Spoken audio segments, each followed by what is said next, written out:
Don Draper is undoubtedly one of the most captivating characters to grace our screens in recent years.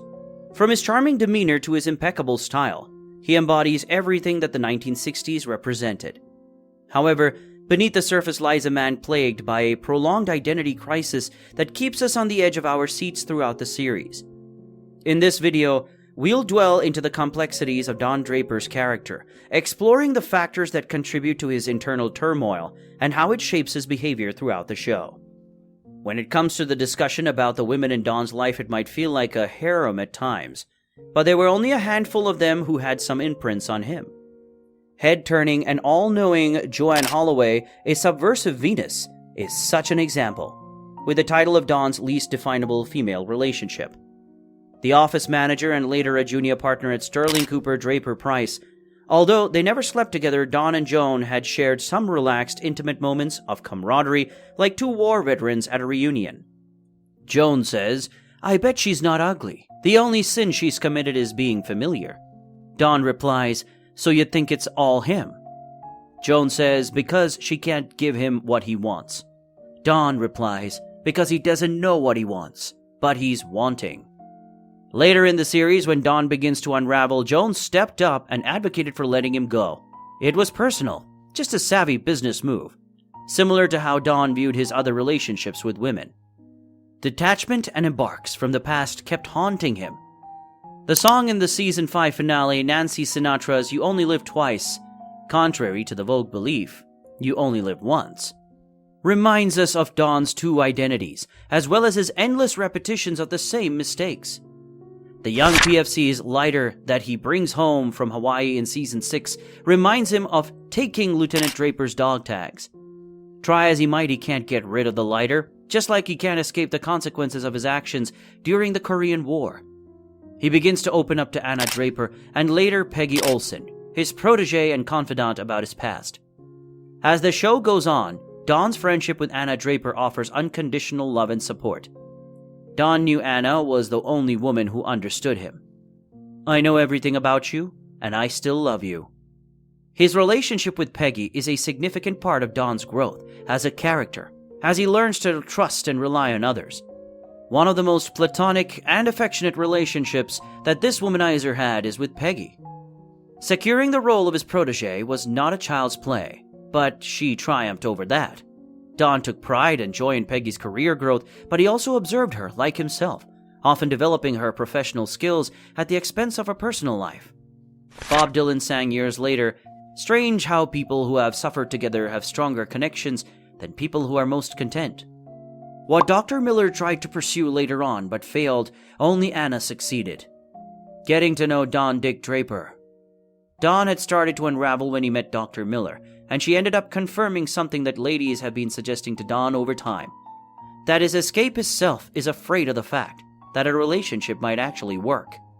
When Betty divorced Don, he was a man who had everything moments ago, but was actually an empty shell of self-hate working on his inner demons. He excavates thoughts and feelings, but struggles to identify self-improvement areas to become a better person. He's in a relationship with Dr. Miller, and the drunken sex with Allison fiasco has already happened. This is the story background where Megan enters as a new secretary and a supportive solace in his challenging phase. Megan excels at caring for Don's children, which triggers Don's unfulfilled maternal longing. Don's traumatic childhood involved poverty and abuse from his stepmother, and he yearned for a motherly figure. Anna Draper filled this role, but has since passed. When Don inherits Anna's wedding ring while settling her estate in California, he believes Megan can be the solution to his internal struggles, a soothing balm to his endless suffering. He hopes that she will be the woman to fix what's broken inside him. Megan readily accepts Don's proposal, attracted to his successful image and wealth. Don promotes her from secretary to junior copywriter, but both see what they want in each other, not reality. Don expects Megan to fix his problems instead of taking responsibility. Living his dream, Don imagines Megan as his partner in advertising and finally confesses his stolen identity to her. However, Megan is unaware of the impossible task ahead, and Don is blind to his unrealistic expectations of her. Don blindly sees Megan as the perfect woman, The beautiful giving Madonna, in contrast to the perfect housewife as Betty by the standards of 1950s America, designed to make him happy. But she has her wants and needs. Megan throws Don a surprise 40th birthday party to loosen him up, inviting everyone in the office. But it's a disaster. The party is more about announcing her new status as a queen bee, as Don's wife, and impressing her artsy friends with Don's wealth. Megan is oblivious to the fact that the party triggers Don's past traumas. Meanwhile, Don is deprived of the perception of Megan's interests and goals that don't match his idealized version of her. They are both trapped in their delusions and fail to see each other as real people. Megan wants to have fun and be a socialite, while Don wants her to be the perfect wife that fixes his issues. Megan, a natural-born copywriter, has a creative spark that shines brighter than a supernova. With Peggy's guidance, she saved a client from ditching the firm with her very first idea. It was a slam dunk. But even with all her success, Megan realizes that the advertising world just isn't her cup of tea. She yearns to return to her true passion, acting. This realization leaves Don in shambles. He takes her rejection of advertising as a rejection of himself. Don can't bear the thought of Megan leaving the industry, especially since she's proven herself to be such a talented writer.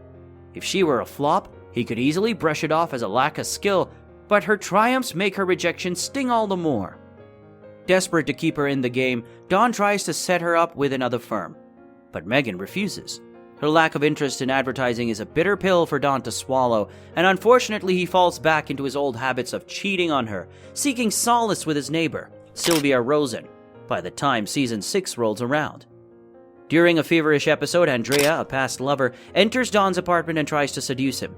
In his delirium, Don strangles her to death and hides her body under his bed. Turns out to be only a dream, but Don killing Andrea was one of Mad Men's most odd and disturbing moments. It somehow signifies Don trying to bury his past. If there's one relationship Don wants to work out, it's with his daughter Sally. Having lacked proper parenting himself, Don sees the importance of being there for Sally despite not providing much since his divorce from Betty. Their relationship has been rocky, with Don trying to open up to Sally, but often shutting her out, which hasn't gone unnoticed. Sally is frustrated with her father, as many others are. In an early scene with Rachel, as discussed in Part 1, Don dismissed love as a concept created by admin to sell products. Yet in a later scene, he's at a loss for words when Sally tells him she loves him as he drops her off at school. By the end of the show, Don needs to reconcile his earlier views on love with what his daughter has shown him, bringing a sense of closure to their relationship.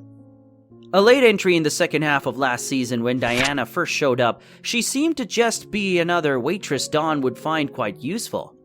He went out of his way to find her and then formed a relationship based on their mutual loneliness, becoming one of those couples who are the two loneliest people in New York. In the final season, Don's character development comes full circle. He begins the series in a state of self-imposed exile in California, but eventually returns to New York and his former agency, McCann Erickson. Don's experiences in California have a profound impact on him, and he finally confronts his past trauma and acknowledges his mistakes. In the series finale, Don has a breakthrough and comes to a place of acceptance and forgiveness, both for himself and for others. Mad Men shows us that acceptance of the past, not denial, is what allows people to heal. The scene where Betty confronts Don about his identity occurs in the dark, visualizing his secrecy and fear of being exposed. But once she unlocks Don's private desk drawer and pulls out his childhood photos, Betty brings his past into the light, and it's never fully hidden again. I don't know if Don Draper can change, but I think that there is a point where the act of just admitting who you are is a big change. What do you think about Don's crisis? Do you have any thoughts or theories of your own? Let us know in the comments below. We are excited to hear your take on this complex character and the themes that drive his actions throughout the series. And if you enjoyed this video, don't forget to like and subscribe to our channel for more insightful analysis on your favorite TV shows and movies. Thanks for watching, and we'll see you in the next one.